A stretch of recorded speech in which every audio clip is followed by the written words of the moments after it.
Bonjour à toutes et à tous et bienvenue à vous sur Média TV dans On se dit tout. C'est un plaisir de vous retrouver une nouvelle fois. Alors on y va pour notre sommaire. Notre super aliment d'aujourd'hui, de cette semaine, eh bien c'est la pomme à toutes les sauces. On va en savoir un peu plus dans un petit moment. Au boulot ensuite, mais justement lorsqu'on va bosser, que nous n'avons rien à faire à part compter nos heures, c'est mauvais et pour la santé et pour l'entreprise. Le présentéisme et ses conséquences, aujourd'hui dans On se dit tout. Notre femme inspirante voulait devenir diplomate pour sauver le monde. Elle a fini par devenir psychothérapeute et avec la particularité d'offrir ses services gratuitement, entre autres, sur les réseaux sociaux. Zineb Dioré Amour est avec nous. Et pour finir, on va s'occuper de notre santé et ça, je vous l'accorde, c'est rarement glamour. Mais qu'on le veuille ou pas, la prévention passe par l'information. Les spécialistes ont tendance à dire que l'hypertension artérielle est un tueur silencieux. Mais est-il véritablement silencieux ou bien on peut au moins en saisir certaines vibrations? Bref, là encore, on vous dit tout. Très bonne matinée à toutes et à tous. Vous êtes les bienvenus et on démarre. À tout de suite.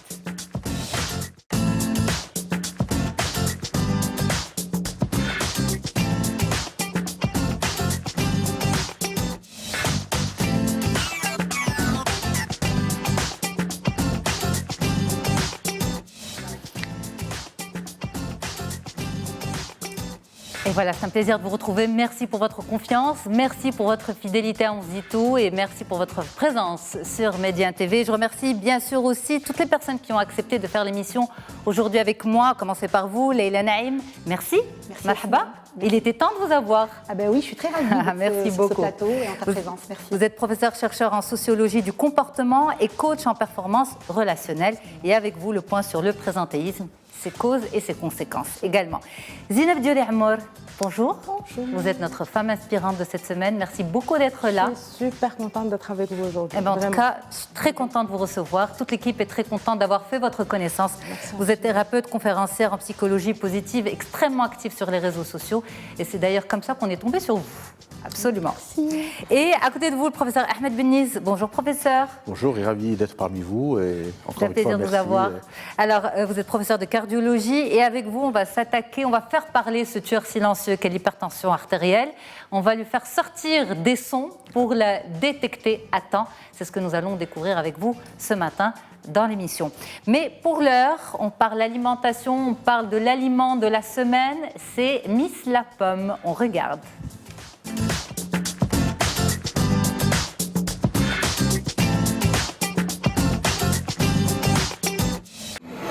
Fruit du pommier, la pomme est originaire d'Asie centrale. Elle aurait été consommée par l'homme depuis le néolithique. Avec environ 80 millions de tonnes récoltées par an, la pomme est une véritable star. Et ce n'est pas pour rien qu'elle figure dans le top 3 des fruits les plus consommés dans le monde après les agrumes et la banane. Il existe plus d'une centaine de variétés de pommes cultivées à travers le monde. Elles se différencient principalement par leur couleur, de verte à rouge. Elles peuvent être bicolores ou tachetées. Et par leur saveur, croquante, farineuse, sucrée ou acidulée. Composée à 85% d'eau, une pomme pèse en moyenne 150 grammes et apporte près de 75 kilocalories. Cet apport énergétique s'explique par sa richesse en fructose et en glucides qui sont libérés progressivement dans l'organisme. La pomme contient également des fibres solubles comme les pectines qui ont une efficacité reconnue pour diminuer le taux de cholestérol. Ces mêmes pectines gonflent dans l'estomac au contact de l'eau, donnant ainsi une sensation de satiété. La pomme est donc un véritable coupe-faim naturel, idéal pour les régimes minceurs. Mais il ne faut surtout pas négliger la peau de la pomme. C'est là où se concentrent ses meilleurs nutriments puisqu'on y retrouve 2 à 6 fois plus d'éléments antioxydants que dans la chair. À croquer donc idéalement sans la peler, mais bien laver parce que c'est bien connu, une pomme par jour éloigne le médecin pour toujours. Alors justement, cette histoire d'une pomme par jour éloigne le médecin pour toujours, ça vous fait plaisir, professeur Benniz? Absolument, ça me fait plaisir de parler de pommes, de fruits en général et une bonne alimentation. Ça vous fait plaisir que ça éloigne les patients de vous? Notre but, c'est de pouvoir soigner le maximum de personnes. Et je rappelle encore une fois, 5 légumes et fruits, c'est extrêmement important pour la santé. Alors, croquante, acidulée, farineuse, Zineb, vous la préférez comment? Croquante, sans hésiter. Sans hésiter. Leïla? Croquante aussi. Farineuse, personne? Non, Non, jamais. Jamais. Acidulée, sucrée plutôt? Oui, une petite granny de temps en temps, mais c'est bien acide. de temps en temps. Oui, c'est ça. Bon, on va parler d'autre chose maintenant. On a parlé de la pomme, on lui a donné toute sa place. Maintenant, on va parler de boulot et on y va avec vous, Leïla Naïm, professeure chercheur en sociologie du comportement et coach en performance relationnelle au travail.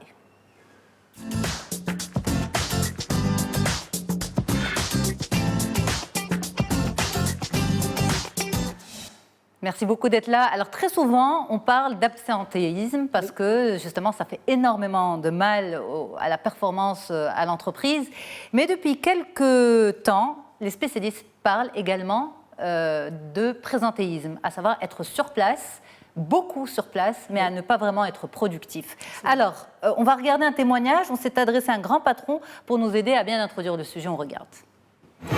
Salim Neni, j'ai été directeur général pendant près de 30 ans dans de très grosses entreprises marocaines, dans l'industrie essentiellement. J'ai géré des entreprises qui avaient jusqu'à 1800 salariés. Selon moi, le présentéisme, c'est la présence physique du salarié dans les locaux de l'entreprise. Si vous regardez autour de vous, vous allez voir que les patrons d'entreprise exigent que leurs salariés soient là. Même si le travail qu'il fait, il peut le faire en 1 heure, eh bien, il faut qu'il soit là 8 heures par jour. Les chefs d'entreprise sont dans une culture de présentéisme pour plusieurs raisons. La première, c'est qu'on estime que quand un salarié est dans l'entreprise et qu'il est présent physiquement, c'est que l'entreprise fonctionne. Ce qui n'est pas toujours vrai. Les patrons aussi estiment que vu qu'ils payent un salarié, donc ce salarié doit lui rendre l'équivalent en travail qui est en fait en présence. C'est très compliqué pour un salarié d'être dans une entreprise et de n'être pas motivés, qui à la fin sont présents physiquement, mais ne sont pas présents dans leur esprit et n'apportent pas tout le potentiel que l'on pourrait tirer de ces salariés. La solution du présentéisme, selon ma propre analyse, c'est qu'aujourd'hui, les gens doivent travailler avec des objectifs qu'ils devront atteindre dans un temps donné fixé. Et à ce moment-là, on peut leur donner une gestion personnelle. Dans les entreprises européennes, il y a ce qu'on appelle les horaires flexibles, où les gens peuvent arriver quand ils veulent et partir quand ils veulent. Sauf sur une tranche horaire où tout le monde doit être là pour des raisons de communication. Aujourd'hui, je crois que les DRH ont une grande tâche de créer cet environnement qui va créer des relations qui sont utiles et nécessaires. Je pense aussi que le présentéisme, ça doit être détaché de « je paye mon salarié, il doit être là ». Quand on arrivera à comprendre que je paye mon salarié pour me donner un résultat, on fera un grand progrès. Alors justement, Leïla Naïm, pour vous, est-ce que ce sont les patrons qui sont responsables de la situation ou ils devraient plutôt se remettre en question ? Absolument, je suis tout à fait d'accord avec vous. Ce sont les patrons qui sont justement en fait responsables de cette situation. En effet, c'est-à-dire l'entreprise est là pendant très longtemps essayer de combattre l'absentéisme. Exact. Et donc, en essayant de le combattre, ce qu'elle a fait, c'est qu'elle a engendré le présentéisme, justement. Donc, je voudrais un peu revenir sur quelque chose qui a été dit par... voilà, c'est que on a toujours... on a l'impression que le présentéisme, c'est à cause de la démotivation ou le désengagement, alors que ça n'a rien à voir avec ça, au fait. Le présentéisme, c'est quand on a une personne qui est malade ou qui est très fatiguée, qui est censée être chez elle, mais qui va quand même se présenter à l'entreprise, voilà, pour plusieurs raisons. Et c'est là, éventuellement, en fait, qu'on parlera de présentéisme, dans ce cas-là.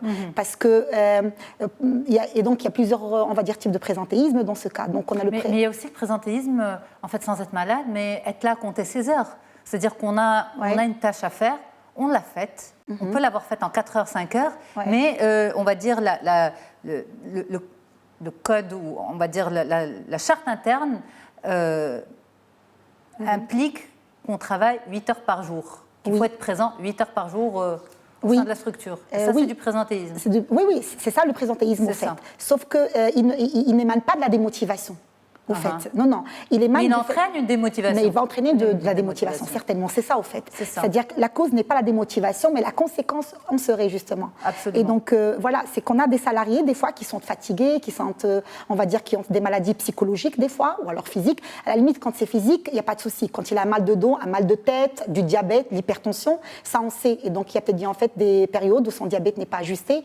Et donc, il est fatigué. On va lui permettre de rentrer chez lui. Non, mais il va pas se permettre ça, parce qu'il aura besoin, il aura peur de s'absenter, et donc il viendra quand même au travail. Mais quand il viendra au travail, on aura le corps, mais on n'aura pas la productivité. Parce qu'il est obligé de venir au travail, parce que pour lui, éventuellement, être absent pour des raisons comme de santé, etc. Donc ça va peut-être en fait le pénaliser, on va dire du point de vue management et hiérarchie. Ou salaire à la fin du mois. Ou même, on va dire, au fait, son image par rapport à son hiérarchie, on va dire par rapport aux collègues, plein de choses. Et donc, il va être là quand même au bureau. Mais le problème qui va se passer, c'est quand il est au bureau et quand il ne travaille pas, mais quand il est présent uniquement par son corps, il y a ce qu'on appelle le conformisme social. C'est vrai que quand il est absent, le collègue à côté, il sera en difficulté parce qu'il aura à travailler tout seul, mais quand il est présent et qu'il ne travaille pas, il va y avoir ce qu'on appelle le conformisme social. C'est-à-dire qu'on va faire comme lui ? Absolument. C'est que là, on aura de la démotivation avec l'effet boomerang, et donc finalement, on aura un climat démotivant où les gens se plaignent, où ça va mal. Mais en fait, si on avait compris ce salarié, si on lui avait autorisé de ne pas être là parce qu'il a besoin de ne pas être là, absolument, la productivité serait meilleure. Elle serait meilleure, justement, parce qu'on ne va pas lui permettre, justement, en fait, de s'absenter très souvent parce qu'il est malade. Donc, ça arrive beaucoup plus chez les femmes, c'est-à-dire qu'ils vont peut-être bien en fait, laisser des périodes de leur congé pour l'année. Et dès que les enfants ils sont malades, donc elle va prendre 2 jours par-ci, 3 jours par-là pour aller pour être au chevet de ses enfants. Maintenant, le jour où elle est malade, elle va s'obliger à venir au bureau. Absolument. Parce qu'elle a exagéré. Maintenant, quand elle est au bureau, on va dire, elle va être ici, présente, on va dire, par son corps, mais moralement, elle n'est pas là, elle pense ailleurs. Elle est malade, elle est fatiguée, elle ne produit pas. D'accord, mais alors dans ce cas-là, c'est quoi la solution ? Est-ce que la solution, c'est de permettre aux gens de s'absenter quand ils le veulent ? Oui, la solution, c'est de mettre en place une culture santé en entreprise. C'est-à-dire que quand on a une entreprise dans laquelle nous travaillons selon les normes du bien-être au travail, on n'aura pas des personnes qui vont tomber malades à la base, on va dire, ou alors qui seront un peu, on va dire, obligées à avoir ce type de comportement. C'est-à-dire que l'entreprise devrait aussi aujourd'hui faire intégrer le management du bonheur ou alors le bien-être au travail. Ok, mais Leïla, est-ce que ça veut dire s'absenter quand on veut ? Non, ça veut dire s'absenter. Ça vous fait rire ? Oui, c'est vrai que ça fait rire. C'était la question parce qu'elle ne veut pas répondre à la question. Mais oui, est-ce que c'est ça me piège, ça. C'est un piège, oui, c'est ça. Piège. Non, ça veut dire quand on s'absente, quand on est réellement fatigué, quand on est vraiment, on va dire, malade. Quand on est malade, physiquement malade, c'est pas la peine de venir travailler. Mais ça, c'est un changement de culture qui doit concerner et les patrons et les salariés. Bien évidemment. Une prise de conscience de la part des deux. Les patrons devraient être, on va dire, plus compréhensifs et les salariés plus impliqués. C'est ça ? Oui, c'est ça. C'est pour ça que j'ai parlé de la culture santé ou alors du bien-être au travail. C'est-à-dire qu'il doit y avoir un climat de confiance entre le salarié et le top management. C'est ça, au fait. Et donc, on est dans une culture où il y a d'autonomie. Ça veut dire que le salarié peut travailler de chez lui, comme il peut travailler peut-être bien fait au bureau. Absolument. Et donc, ça ne dérangerait pas peut-être bien fait quand il est malade et quand il est chez lui. Aujourd'hui, on a Internet, digital, etc. Et donc, il peut faire un travail bien super, on va dire, quand il est chez lui. Donc, pourquoi on est Ça dépend aussi de l'environnement professionnel. Oui. L'entreprise, oui, travaille devant un PC, on peut le faire chez soi, on peut le faire au sein de l'entreprise, mais si on travaille ailleurs, si on est sur un chantier, parce que souvent quand on se dit qu'on parle de travail, on parle que de l'entreprise. Or, le monde professionnel n'est pas fait que d'entrepreneurs. Enfin, voilà, il y a le terrain, il y a la médecine, il y a beaucoup de choses. Oui, mais le problème, c'est quand il est... Mais le problème, quand il est malade et quand il travaille sur les lieux, il ne va rien faire, justement. Ouais. Il va démotiver les autres, parce qu'avoir un collègue à côté qui se plaint tout le temps mais qui ne travaille pas, ça démotiverait les autres. Ça, c'est prouvé. C'est prouvé, bien évidemment. C'est-à-dire qu'on a un collègue là, on a besoin de lui, on a besoin finalement de lui dans la tâche, etc. Mais là, il ne fait rien. Il est à côté, il se plaint, il dit « je suis malade », etc. Mais après, tu auras tous les collègues qui vont lui dire si tu es malade, écoute, rentre chez toi. Mais il ne peut pas rentrer chez lui parce qu'il y a bien sûr les risques de licenciement, on va dire. Il y a un peu cette culture de présence, voilà, qui domine l'entreprise. Le monsieur a dit tout à l'heure. Donc les patrons, ils ont besoin de voir ceux qui payent qui sont là tous les jours, disponibles et engagés. Et donc cette culture d'engagement présentiel, j'ai envie de dire physique, c'est une culture qu'il faut qu'on passe aujourd'hui à l'engagement moral. Absolument, et là, l'engagement moral. L'entreprise et le patron, ils gagneraient beaucoup plus. Ils gagneraient beaucoup plus. Les deux vont se sentir bien. Il va y avoir, comme je dis, une confiance. Le rapport de confiance, c'est très très important. Il y aura plus d'implication, plus d'engagement, bien évidemment. Et puis, il y aura une productivité qui est juste extraordinaire dans un climat qui est extraordinaire. Alors, professeur Bennis, justement, en tant que professionnel de la santé, cette histoire de présentéisme, vous travaillez beaucoup avec des infirmiers, des assistants, etc. C'est pris en considération ? Je rejoins parfaitement Léla ce qu'elle a dit, c'est que la santé de l'employé, de celui qui travaille, aussi bien physique que morale, est primordiale dans n'importe quelle entreprise, que ce soit dans une entreprise, que ce soit en médecine. Et à l'hôpital comme ailleurs, aujourd'hui, on insiste sur le nouveau syndrome du burn-out, c'est-à-dire les gens qui sont complètement fatigués, dépassés à l'hôpital par les horaires de travail et dont les performances baissent. Donc, et les erreurs se multiplient, absolument. Donc c'est pour ça que c'est extrêmement important, comme vous l'avez très bien signalé, c'est que la santé soit un élément important pour pouvoir améliorer la productivité, la qualité de la productivité. Et bien entendu, la performance ne se mesure pas aux horaires qu'une personne va passer en travail, mais en qualité de ce qu'elle va produire, en quantité de ce qu'elle va produire. Mais ça vous arrive, par exemple, de voir un collaborateur fatigué? Absolument. Et de lui dire « rentre chez toi ». Vous savez, le nombre aujourd'hui de médecins et d'infirmiers qui souffrent du burn-out, de l'épuisement au travail, et devient de plus en plus important. Il y a beaucoup d'émissions, beaucoup de choses qui ont été dites là-dessus, et aujourd'hui, ça devient un vrai problème. Et on voit, et vous avez vu même des médecins ou des infirmiers qui craquent à la fin. Et on a un certain nombre de personnes, malheureusement, qui font des tentatives de suicide, par exemple, ou qui font des arrêts de travail, ou même ceux qui arrêtent de travailler à cause de cette culture de la performance, mais malheureusement, cette culture de performance qui ne tient pas compte de la santé, de la condition humaine. Alors, Zineb Diolé Amour, vous êtes notre femme inspirante de cette semaine, vous êtes psychothérapeute, vous êtes conférencière, et vous travaillez pour vous-même. Est-ce qu'il vous arrive parfois de baisser le rideau, de dire « aujourd'hui, je ne bosse pas » Est-ce qu'il m'arrive de... Très sincèrement, depuis que je fais ce que je fais, ça m'arrive beaucoup plus rarement que quand j'étais en entreprise. Parce que pendant longtemps, j'ai été en entreprise et effectivement, en fait, quand vous êtes salarié, moi j'étais dans la communication en agence, et c'est des open space, etc. Quand vous êtes salarié, vous avez en fait l'impression, des fois, quand vous êtes justement au bord du burn-out, etc., que votre boss vous achète votre temps. Ce n'est même pas votre travail qui vous achète, ce n'est pas votre productivité, c'est qu'il vous achète votre temps. C'est-à-dire que vous devez être là, vous devez être visible, vous devez faire partie du paysage. Et le principal souci, en fait, c'est qu'il y a beaucoup de patrons qui pas forcément en entreprise classique, en open space, mais vous avez parlé de chantier, etc., qui omettent, qui n'oublient pas, qui ont en tête cette notion d'épanouissement au travail, mais qui l'omettent parce que pour eux, ils n'ont pas forcément confiance en leur capacité de manager, en leur entreprise, et ils ont l'impression qu'un salarié épanoui est un salarié qui va partir. Ok. Ça, c'est quelque chose que j'imagine que vous voyez aussi à travers je vois beaucoup à travers vos mes accompagnements. propres on va en clients, parler, absolument. Et la notion d'épanouissement. En fait, aux États-Unis, ils sont très précurseurs là-dedans. Déjà, il y a eu des recherches qui ont été faites au début des années 2010 sur cette histoire de présentéisme et d'absentéisme. En fait, il y a eu des entreprises pilotes en Californie où ils ont décidé de ne pas prendre en compte l'horaire d'arrivée et l'horaire de départ de leurs salariés. Et de voir la productivité. Une bonne vingtaine.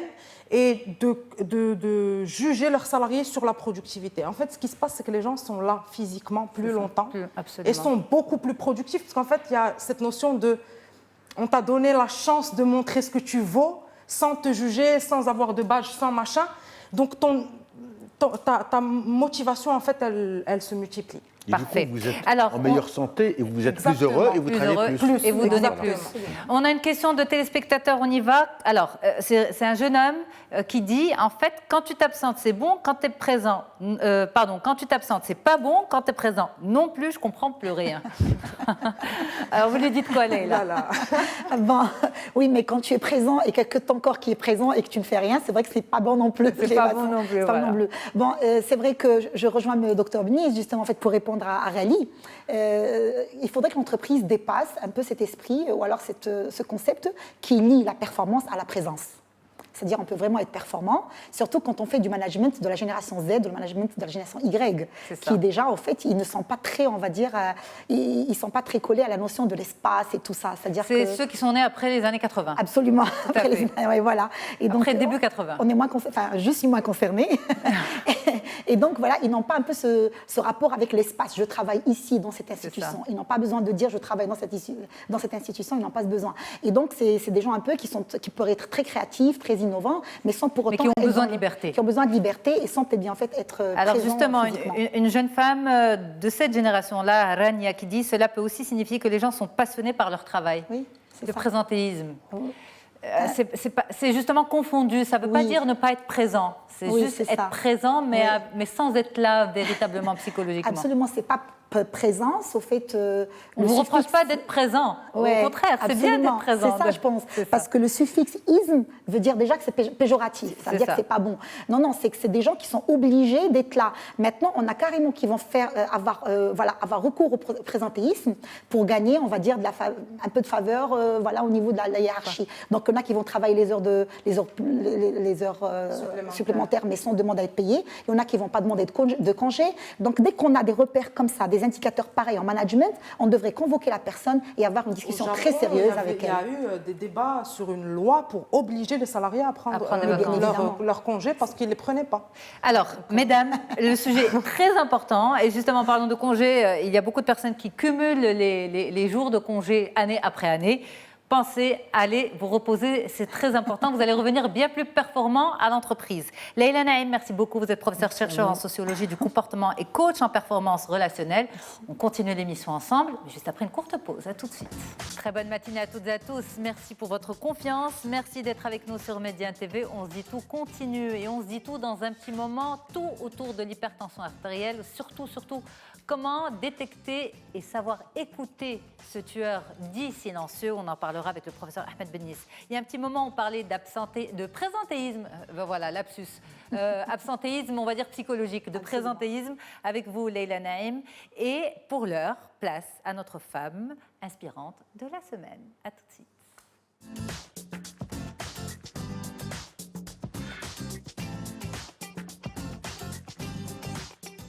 Zineb Dioré Amour, c'est vous, notre femme inspirante de cette semaine. Merci beaucoup d'être là, c'est un plaisir de vous avoir. Cet honneur. Merci à vous de me Alors, on vous a intitulé la psychothérapie ou la psychothérapeute accessible à tous, psychothérapie pour tous en fait. C'est un petit peu ce que vous faites aujourd'hui. Vous travaillez pour apporter beaucoup de bonheur à tout le monde à travers beaucoup de conférences gratuites et à travers beaucoup d'accompagnement sur les réseaux sociaux. Au départ, vous vouliez devenir diplomate pour sauver le monde. Vous avez trouvé votre moyen de le faire. On va regarder tout ça et on revient en plateau pour en parler. À tout de suite. Je m'appelle Zineb Dioré Amour, j'ai 32 ans, je suis maman de 2 petits bouts. J'habite à Casablanca où je suis thérapeute et conférencière spécialisée en psychologie positive. J'ai étudié les sciences politiques, la philosophie et je me suis spécialisée en communication et en branding. J'ai commencé à travailler à Paris dans l'industrie de la mode. Et ensuite, quand je suis rentrée au Maroc pour m'installer, j'ai travaillé dans la mode, mais dans tout ce qui est art graphique, etc. En 2013, je suis devenue maman. Et avec la maternité sont venues beaucoup de questions sur ce que j'avais envie de transmettre à ma fille, etc. Donc c'est à ce moment-là que j'ai fait une pause pour m'occuper d'elle et aussi pour reprendre mes études. Parce que j'ai décidé de suivre des cours en psychologie positive. Et en fait, ça a tellement transformé ma vie qu'au bout de quelques années, en fait, j'ai décidé de partager ça avec les gens. Ma journée type, en fait, elle commence très tôt le matin. Je médite, ensuite j'enchaîne avec le moment famille, petit déjeuner, les enfants vont à l'école et mes matinées sont consacrées à mes clients. L'après-midi, généralement, c'est dédié à Instagram. Je réponds aux questions des gens, soit par mail directement ou là par vidéo quand j'estime que la réponse peut intéresser un maximum de personnes. La plupart des week-ends, en fait, j'organise des événements gratuits ouverts à tous. Donc ça peut être des thérapies de groupe autour de l'anxiété ou j'organise des workshops, des ateliers autour du développement de l'identité créative avec des profils tous aussi différents les uns que les autres. On essaie de discuter de ce qu'est la créativité, de ce qu'est l'identité, de comment on fait pour être créatif et impacter son entourage, de comment on fait pour dépasser ses blocages au quotidien. ce que nous apprend la psychologie positive, c'est que le bonheur est accessible à tous, indépendamment de notre âge, de notre condition physique, de notre condition sociale et de tout ce qu'on pense en fait, de tout ce qu'on pourrait penser. Et un des éléments principaux, des piliers de la psychologie positive, c'est la gratitude. C'est le fait d'apprendre à vouloir ce que l'on a au lieu d'avoir toujours le regard comme ça braqué sur ce que l'on pourrait avoir. Et quand j'ai commencé à faire ces exercices-là, j'ai voulu les faire avec ma fille. Donc elle était toute petite et on a commencé à les faire ensemble. Et au moment du coucher, je lui demandais de me raconter les événements de sa journée qui l'ont touchée, qui l'ont rendue heureuse, etc. Et la première fois qu'on a fait cet exercice ensemble, en fait, je lui dis ma chérie, donc tu partages avec moi. Et elle me dit tout à l'heure quand je me suis brossé les dents, quand j'ai terminé, j'ai regardé dans le miroir, j'ai fait comme ça. Et mes dents étaient toutes blanches, elles brillaient et ça m'a rendue super heureuse. Et en fait, les enfants ont énormément de choses à nous apprendre dans le sens où réellement le bonheur, c'est un état d'esprit, c'est une manière de voir les choses qui s'apprend finalement. Et vous êtes avec nous justement pour nous raconter un peu plus tout ça parce que, vous l'avez dit, vous avez 32 ans, vous êtes aujourd'hui maman de 2 petits bouts de chou. Mais vous avez un sacré bagage, vous avez fait plein d'études, vous avez touché un petit peu à tout, vous avez fait des études de philo, vous avez fait des études de relations internationales, de communication, vous avez travaillé dans l'art, vous avez travaillé dans le marketing, vous avez travaillé dans la mode, au Maroc, à l'étranger, vous avez lancé un magazine de culture qui s'appelait Wassar, et aujourd'hui vous faites autre chose, vous êtes dans la psychothérapie. Pourquoi tout ça? Comment tout ce bagage et pourquoi ce besoin? En fait, ce n'est pas vraiment autre chose. C'est juste pour moi, c'est une continuité. C'est-à-dire que j'ai été prof très jeune. À 24 ans, j'ai commencé à enseigner à des gens qui parfois avaient le double de mon âge. Et c'est quelque chose qui m'a beaucoup appris sur moi, parce que la première fois où j'ai donné cours, par exemple, j'étais en panique totale. Mais vraiment. Cours d'art. Cours d'identité créative, en fait, de culture mode. Donc, c'est de la culture générale. Avec, mais avant, vous aviez travaillé justement dans des grandes maisons, ouais, dans des grandes maisons à Paris. Et en fait, quand j'ai repris mes études avec la maternité, quand je me suis arrêtée, j'ai repris mes études, j'ai fait un programme de psychologie positive. Et à ce moment-là, j'avais toujours envie de partager, mais j'avais plus envie de partager avec une notion de hiérarchiser. C'est-à-dire que j'avais plus envie d'enseigner. J'avais envie de partager avec. Au-dessus de. C'était quelque chose qui me dérangeait un peu. Et donc du coup, j'ai décidé de partager d'une manière horizontale. Voilà. Absolument. Donc c'est juste une continuité pour moi. C'est-à-dire que la mode est toujours là, l'art est toujours là. D'ailleurs, vous parlez de réseaux sociaux. Quand je ne partage pas une vidéo, je parle d'un thème en particulier, je partage des artistes, des séries mode, des choses comme ça, parce que c'est des choses qui font partie de moi. Donc c'est juste en fait comme si je me permettais d'être moi à 100%. Sachant que la psychologie positive m'a changée en tant qu'individu. Alors, on en a parlé avant, bien sûr, pour préparer l'émission, et vous m'avez dit au téléphone... C'est vrai de quoi vous allez parler. Je sais ce que vous allez dire. Vous m'avez dit... Bon, nous, on est honnête avec les téléspectateurs. Voilà, vous m'avez dit, c'est vrai que quand j'ai commencé à m'intéresser à la psychologie positive, ça m'a paru un petit peu neuneux. Je me dis, mais de quoi il me parle? C'est complètement ridicule. Où est-ce que j'ai mis les pieds? Est-ce que j'ai fait le bon choix? Eh bien, finalement, non. La psychologie positive, ça a beaucoup de sens. Ça a énormément... En fait, si vous voulez, je prends toujours l'exemple d'un oignon et on est au centre de l'oignon, c'est-à-dire notre intuition, notre feu est au centre de l'oignon et viennent se rajouter des couches. Donc, ça peut être soit le système éducatif, soit la famille, la société, etc. Et en fait, si vous voulez, la psychologie positive, elle a tendance à vous ramener à votre essence. C'est-à-dire que vous... C'est pour ça qu'au départ, ça peut sembler... Ça peut sembler très compliqué, c'est-à-dire que vous êtes là, vous êtes salarié, vous devez gagner votre vie, vous avez des factures à payer, vous avez des choses à faire et tout, et on vous explique qu'en fait, il faut prendre 10 minutes avant de dormir, prendre un carnet et noter toutes les petites choses qui se sont passées dans votre journée. Vous venez de coucher 2 enfants, il y en a un qui vient de vomir dans le couloir, machin. Vous êtes là, vous vous dites, mais le gars, c'est pas possible, il y a un truc qui va pas. Et finalement, vous vous rendez compte que votre cerveau est un espace qui est complètement modulable et que vous pouvez en faire ce que vous voulez. Et que le fait de vous rendre compte que cette salade à la ricotta est fantastique va faire que la prochaine fois quand vous allez vouloir déjeuner et qu'on va vous poser une salade, vous allez ressentir un espèce de bonheur. Donc aujourd'hui, vous vous émerveillez sur tout ?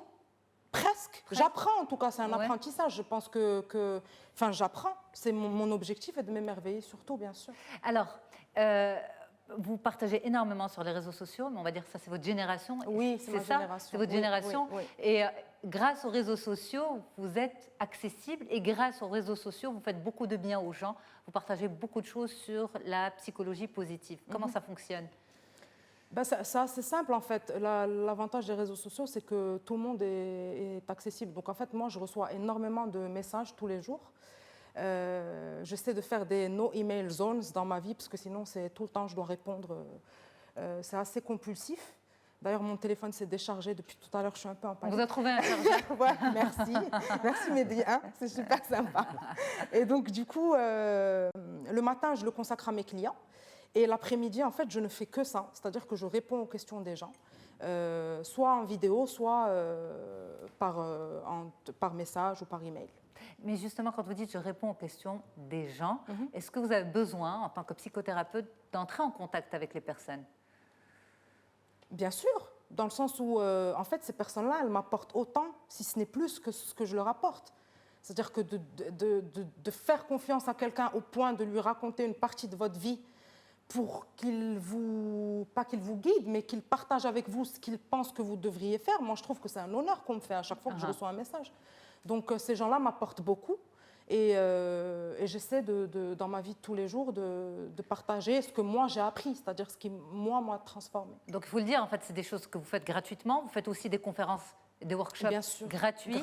Vous essayez d'avoir un petit groupe, pas beaucoup de monde, parce que vous avez envie que ce soit plus efficace. Exactement. Vous n'avez pas envie de rassembler à chaque fois des centaines de personnes. Vous vous contentez de dizaines de personnes? D'une dizaine maximum, oui. Parce qu'en fait, tout le monde est dans une dynamique et dans une volonté de partage. C'est-à-dire que j'explique bien aux gens qu'on est là pour partager son histoire et pour écouter les autres. Et donc, du coup, c'est un peu à partir de une bonne douzaine de personnes, ça commence à devenir un peu ingérable, même d'un point de vue temps, parce que ça s'étend. Donc, j'essaie de limiter ça à une douzaine de personnes à chaque fois. Et toutes ces personnes entrent en contact avec vous à travers Instagram. Salut, je suis sur Instagram. Alors, on voit beaucoup de photos de vous à l'air libre parce que en fait, vous faites aussi des thérapies en plein air. Oui. Et ça, c'est votre particularité. Qu'est-ce qui vous a donné envie de sortir du cabinet et du divan, Parce que le divan est quelque chose que je connais, que je ne connais que trop bien. Quand vous dites « je connais », c'est-à-dire vous l'avez connu personnellement? Je l'ai connu personnellement quand j'ai eu autour de mes 20 ans, pendant très longtemps. Vous avez suivi une psychothérapie? J'ai suivi une psychothérapie qui m'a à l'époque, qui a ruiné mon budget étudiant à l'époque. Mais qui vous a fait du bien? Bien sûr, qui m'a fait du bien. Et sinon, je n'aurais pas donné autant d'argent. Mais qui m'a fait beaucoup de bien. Mais en fait, je sais que quand on est dans une démarche de développement personnel et de volonté de se dépasser, c'est souvent très difficile. La salle d'attente est quelque chose qui est difficile. Et j'essaie d'éviter ça au maximum à mes clients pendant mes matinées. C'est-à-dire que on essaie d'aller marcher dans l'eau, d'aller marcher dans la forêt ou de prendre un café, parce que ça enlève ce truc assis comme ça en train d'attendre que la personne vous donne l'autorisation de rentrer, le petit regard que vous vous lancez, vous et la personne qui vient de passer avant vous, en mode est-ce qu'il est plus bizarre que moi, exactement, ce petit truc de jugement. C'est ça. Est-ce qu'il est pire que moi ou exactement. Donc on essaie d'éviter ça et puis juste le fait de marcher en fait vous met dans un mouvement qui fait que automatiquement vous vous sentez mieux. Exactement, vous avancez, vous allez de l'avant. C'est exactement ça. C'est exactement ça. Super. Ouais. Super. Leïla, un commentaire? Je suis inspirée. Oui, je la regarde, elle est toute l'énergie qu'elle dégage en parlant de ça. Et puis je vois l'image, là, les filles qui sont allongées. Ça donne envie.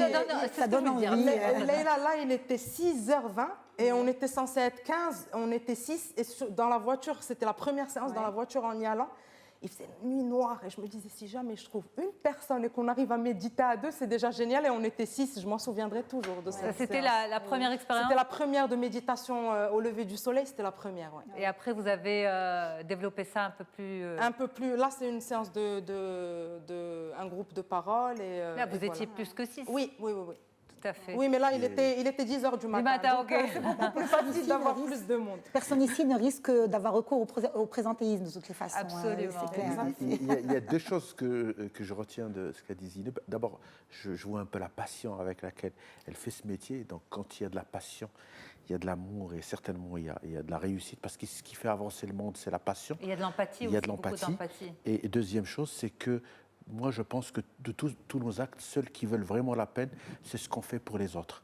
Et je pense que le fait de pouvoir aller vers l'autre, aider l'autre, être à l'écoute de l'autre, est quelque chose d'extrêmement important qu'on devrait cultiver encore plus Absolument. dans nos sociétés. Et Alors justement, Zineb, en fait, vous faites payer de la moitié de la journée, l'autre moitié, tout est gratuit. exact, vous avez Mais c'est tout vraiment ça, le matin. La première partie finance la deuxième. La deuxième. Mais on arrive à en vivre? Écoutez, très sincèrement, j'ai eu l'énorme chance à un moment de ma vie de ne pas avoir à me soucier des factures. Et ça, je le dis parce que j'en ai pas honte. J'ai grandi, on m'a élevée pour être une femme indépendante, mais il m'est arrivé un moment de me dire, voilà, la vie que je suis en train de mener aujourd'hui, avec toutes les questions que la maternité a amenées à moi, ne me convient plus. Il faut que je prenne un moment pour voir où je veux aller. J'ai eu cette chance-là. Et donc, ça m'a enlevé un poids des épaules, en fait. Et donc, du coup... Vous êtes restée sans le poids? Là, si vous... Pendant un moment, je suis restée sans le poids. On arrive à en vivre. Oui, on ne devient pas Steve Jobs non plus. C'est ça. Mais, comme a dit le professeur Bennis, ce n'est plus un objectif, en fait. Pendant très longtemps, ça a été un objectif pour moi parce que j'ai travaillé dans des milieux où la fortune, où l'argent avait beaucoup d'importance, où les apparences avaient beaucoup d'importance. Et justement, une des raisons pour lesquelles j'ai reculé et j'ai décidé de ne garder que l'aspect esthétique et beau de la mode et de l'art, c'est à cause de ça. Et donc, je suis très heureuse aujourd'hui de pouvoir faire ce que je fais. Je pense que alors, on a une question téléspectateur. On va pouvoir en prendre une seule. On prend celle-ci. Alors, en vous écoutant, j'ai l'impression que vous voulez casser les codes de la psychologie classique. Est-ce que c'est le cas? Amine, de 39 ans. Bonjour, Amine. J'ai un petit peu la même perception. Pas sans le vouloir, mais finalement, c'est ce que vous faites. Non, pas du tout. En fait, j'ai eu des étudiants en psychologie et des psychologues qui sont venus un peu en espion à des groupes de parole et tout, en disant il n'y a pas de cadre thérapeutique, tout ça. En fait, la psychologie positive, c'est très simple. C'est une discipline très sérieuse qui a été créée au début des années 80 par un des fondateurs, c'était le président de l'association des psychologues américains, c'est vous dire le poids du truc. Et en fait, la psychologie positive, si vous voulez, part du principe que d'un point de vue psychologique, on a une échelle de moins 10 à 10, en passant par 0. La psychologie classique, entre guillemets, et la psychiatrie s'intéresse aux gens qui sont entre 0 et moins 10, qui ont soit des pathologies ou des mal-être, Et ensuite, vous avez tous les gens qui sont entre 0 et 10. Ces gens-là, par exemple, quelqu'un qui est un 3. Quelqu'un qui a 3 et quelqu'un qui n'est pas heureux, qui n'est pas méga...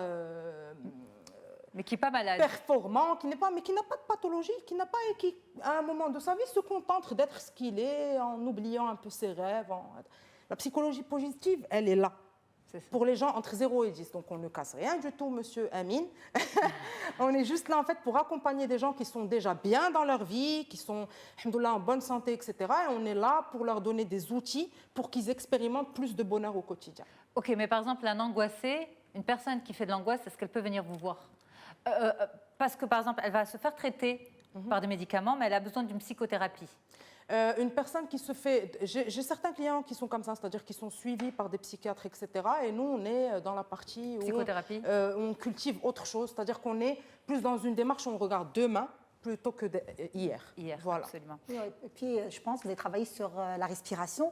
Et donc, un angoissé, ça va lui apporter beaucoup. Bien sûr, il y a beaucoup de choses. La méditation, la gratitude. Ce que vous disiez à juste titre, professeur Bennis, c'est cette capacité d'être dans le partage avec les gens. Donc, un groupe de parole, déjà, juste par le fait d'être plusieurs et de partager. Et parfois, on me dit, j'aimerais bien venir, mais je n'ai pas envie de parler. Et je dis, il n'y a pas de problème. Vous venez, vous écoutez les histoires des gens. Juste le fait d'écouter les histoires des gens, ça a tendance à vous calmer parce que vous vous sentez moins seul. C'est ça. Merci beaucoup d'avoir accepté d'être notre femme inspirante de la semaine. Merci de m'avoir fait cet honneur. Avec plaisir, Zineb Dioré Amor. Vous le méritez pleinement. Merci beaucoup. Alors, messieurs, dames, on reste ensemble, on continue l'émission pour nos téléspectateurs. On se retourne vers vous, professeur Bennis. Tout le monde a adoré ce que vous avez dit, mais là, vous allez parler d'un sujet qui ne fait pas plaisir. De l'hypertension artérielle. L'hypertension artérielle, vous allez me dire, c'est ma spécialité. Alors, on en parle avec vous dans la rubrique Bien-être et santé.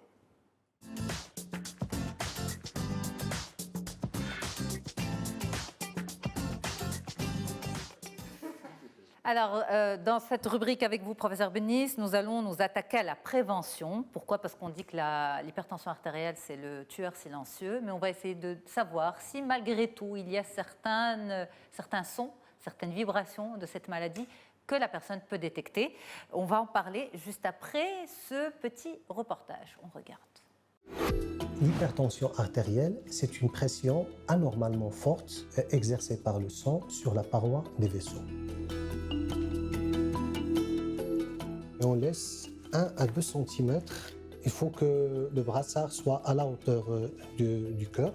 La pression systolique, c'est une pression maximale exercée par le sang sur les parois des vaisseaux quand le cœur se contracte et envoie du sang. Donc, elle est maximale. Et la pression diastolique, c'est la même chose. C'est une pression exercée par le sang sur les parois quand le cœur se relâche et reprend son volume initial. Je vois bien que votre tension, elle est très bien. Elle est de 122 sur 77. Normalement, c'est une pression presque idéale parce qu'on considère qu'une tension est normale lorsqu'elle est en dessous de 14,9.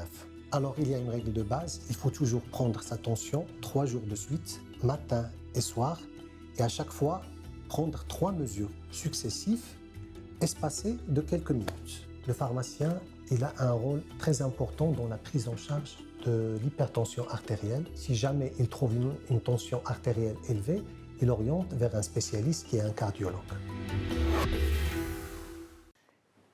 Et donc justement, on vient vous voir ensuite, professeur Ahmed Bennis, pour essayer de vérifier tout ça. L'hypertension artérielle, c'est notre sujet avec vous tout de suite. Dites-nous, on dit que finalement, c'est lors d'une prise de la tension assez anodine que l'on va découvrir qu'une personne est hypertendue parce qu'il n'y a aucun symptôme avant. Est-ce qu'il n'y a vraiment rien du tout, aucun symptôme? On entend parler de bourdonnement, on entend parler de fatigue. Est-ce que ce sont des symptômes?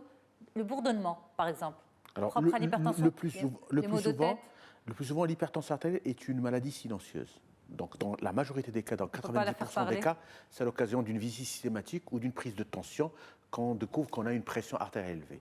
On peut avoir des signes, mais le plus souvent, ils sont tardifs. Les maux de tête, généralement, ça veut dire que la tension est assez élevée.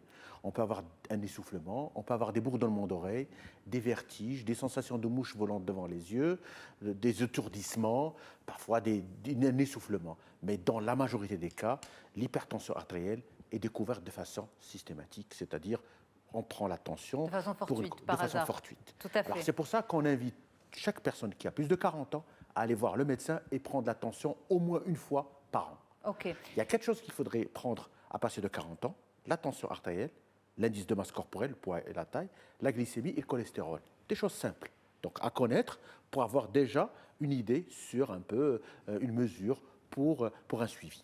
Ok, mais là encore j'insiste, une fois qu'on a par exemple ces symptômes de bourdonnement, de mouches devant les yeux, ça veut dire que l'hypertension est déjà installée ou bien que ce sont les prémices d'une hypertension? Il n'y a pas de parallélisme et de corrélation entre les symptômes et le niveau de pression artérielle. Vous pouvez trouver des gens qui ont des niveaux de tension assez élevés sans aucun symptôme. À l'inverse, vous pouvez avoir des personnes qui ont des maux de tête ou qui ont des vertiges, qui ont des hypertensions modérées. Donc il n'y a pas de parallélisme entre le symptôme et la maladie. Le symptôme a le mérite d'amener la personne à consulter. Il pousse la personne à consulter. Mais en général, c'est un tueur silencieux. Il faudrait absolument prendre la tension artérielle de façon systématique à partir de 40 ans. Ok, on est hypertendu à partir de quelle valeur? À partir de 140 sur 90 mm de mercure. Donc c'est 14,9. C'est déjà hypertendu. C'est déjà de l'hypertension. Mais c'est de l'hypertension. C'est de l'hypertension artérielle. Mais il ne faut pas prendre la tension une seule fois. C'est plusieurs prises. Parce qu'il y a toujours cet effet blouse blanche. Vous partez chez le médecin, vous avez peur, vous déclenchez une tachycardie, ça fait monter la tension. Et puis, il faudrait la prendre à plusieurs reprises. Deuxièmement, il faudrait insister sur les conditions de mesure de la pression artérielle. Les recommandations disent aujourd'hui qu'il faut se reposer au moins pendant 5 minutes, au repos le plus total, dans une chambre bien aérée. Il ne faut pas avoir bu du café ou avoir pris un excitant. Il faut être complètement relâché. On prend 3 fois la tension artérielle, bras droit et bras gauche, et on ne tient pas compte de la première prise. On tient compte de la deuxième et troisième prise pour justement enlever cet effet de peur de blouse blanche. Et puis, en général, on convoque la personne 15 jours après pour contrôler effectivement s'il est hypertendu. Donc le traitement est donné directement après? Si par exemple, on confirme le 14,9? Si il est confirmé, on gradue l'hypertension artérielle en 3 grades. Grade 1, 14 sur 9. Grade 2, plus de 16 sur 10. et grade 3 plus de 18 sur 11. Okay. Globalement. Voilà. Donc, alors, si l'hypertension est confirmée, à ce moment-là, il y a 2 règles importantes. Il y a ce qu'on appelle les règles hygiéno-diététiques, c'est-à-dire on va modifier son style de vie. On va marcher un peu, on va arrêter de fumer, on va maigrir, on va manger un peu moins salé, on va consommer plus de salade, des légumes et fruits, et on va plus être dans le mouvement et réduire la masse corporelle et l'indice de masse corporelle. Et puis, après, on va commencer le traitement. Alors, on va commencer le traitement pas à pas, et l'objectif tensionnel est d'arriver à la tension de 13,8 ou 88 mm de mercure. Okay. Pourquoi? Parce qu'on estime que plus la tension s'élève, plus le risque pour le cerveau, pour le cœur, pour les reins, pour les artères augmente. C'est-à-dire que c'est un tueur silencieux. Ça va abîmer plus facilement les artères. C'est-à-dire les artères du cerveau, par exemple, c'est l'accident vasculaire cérébral, c'est aujourd'hui les démences, c'est les pertes des fonctions supérieures. Au niveau du cœur, c'est l'infarctus, l'insuffisance cardiaque. Au niveau des reins, c'est l'insuffisance rénale. Mais aujourd'hui, on sait que les traitements depuis 50 ans ont diminué de façon drastique et de façon importante ces complications majeures. Alors, lorsqu'une personne se sait hypertendue, lorsqu'elle se fait traiter et que certains symptômes que vous avez évoqués tout à l'heure refont surface, à savoir bourdonnement, mouche devant les yeux, maux de tête, est-ce que ça veut dire que la tension artérielle est en train d'être déréglée? Je le répète encore une fois, il n'y a pas de corrélation entre le symptôme et le niveau de pression artérielle. Ce qu'il faut, il faut que ces personnes soient sous contrôle médical régulier. Okay. C'est-à-dire qu'en général, on fait une consultation la première fois que la personne arrive, à 1 mois, à 3 mois, à 6 mois, à 1 année. Et dans ces consultations, on vérifie 2 choses importantes. Est-ce que la tension est bien contrôlée et est-ce que la personne tolère bien le traitement qu'on lui a prescrit? Ça a des effets secondaires? Chaque médicament a des effets secondaires. Mais aujourd'hui, nous avons avancé sur le plan thérapeutique et aujourd'hui, on a des thérapeutiques qui sont mieux tolérées et les gens acceptent mieux. Alors, nous avons aujourd'hui les possibilités thérapeutiques de traiter les gens.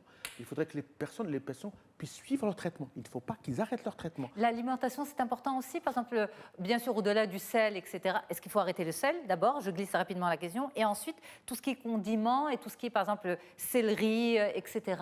On dit que c'est mauvais, notamment, par exemple, le harira, on dit que c'est mauvais pour les personnes hypertendues. Alors, il faut réduire la consommation de sel, mais sans passer dans les extrêmes. Okay. Parce que le régime sans sel strict, comme un régime riche en sel et en excès de sel, c'est dangereux, dans les 2 sens.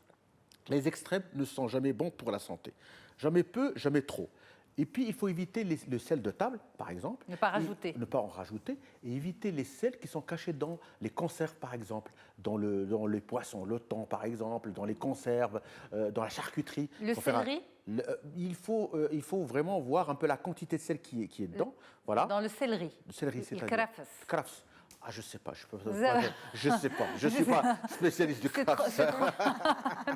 Pourquoi je vous sors ça? C'est parce que justement, j'entendais une personne hypertendue dire le harira, qui contient beaucoup de krafs, de céleri, c'est pas bon pour les personnes hypertendues, mais je vais quand même me faire plaisir, je vais prendre un bol.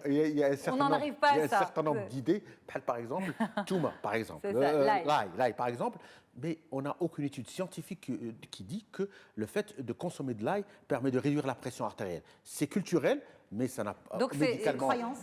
C'est une croyance, voilà. Absolument. Pour répondre. Mais là, son effet. C'est ça, tout à fait. Tellement ils y croient, en fait, c'est un peu l'effet placebo. Dans tous les cas, ça ne fait pas de mal, il n'y a pas de problème. Voilà, donc, une question, Zineb, au professeur Benis, par rapport à ça?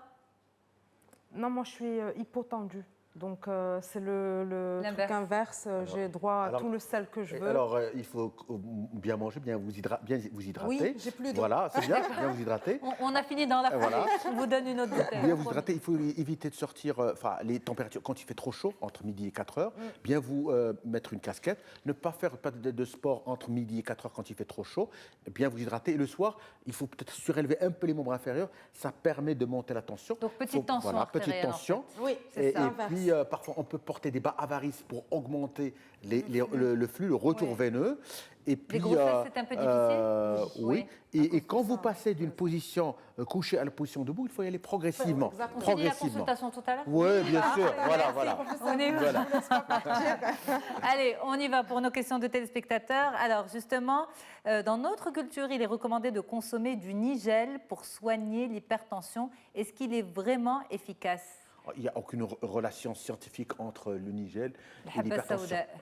Il n'y a aucune relation, il n'y a aucune étude scientifiques qui montrent ça. Donc, par conséquent, je ne peux absolument pas confirmer, confirmer ni infirmer. Il n'y a pas de relation factuelle, scientifique sur lesquelles on peut travailler. Parfait. Alors, Nouri, 34 ans, Rabat nous dit, y a-t-il un lien entre l'hypertension artérielle et certaines pathologies des yeux? On confond ça peut-être avec la tension oculaire?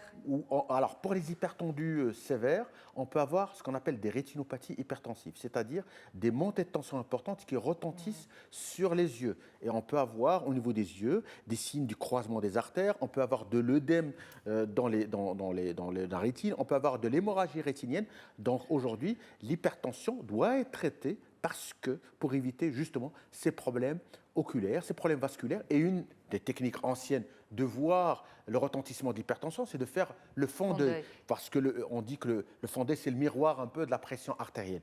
Oui, mais aujourd'hui, on a les arguments scientifiques pour dire que le fait de baisser la pression artérielle permet de protéger l'œil et protéger la vision. Donc l'hypertendu doit surveiller ses yeux aussi.